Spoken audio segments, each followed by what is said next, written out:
বাংলাদেশের ক্রিকেটার তামিম ইকবালের অবস্থা খুবই সংকটাপন্ন। ম্যাসিভ হার্ট অ্যাটাক হয়েছে তার, ফলে দ্রুত হাসপাতালে নেওয়া হয়।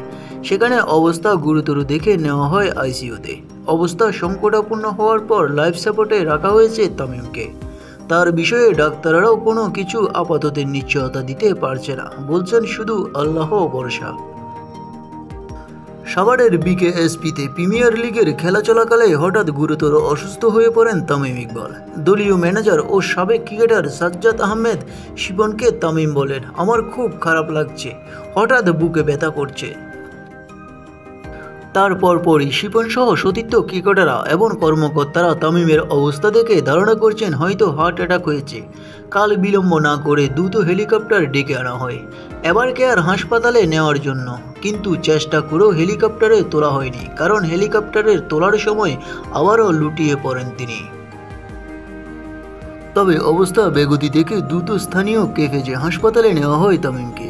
সঙ্গে সঙ্গে আইসিইউতে নেওয়া হয়, এখনও রয়েছে লাইফ সাপোর্টে।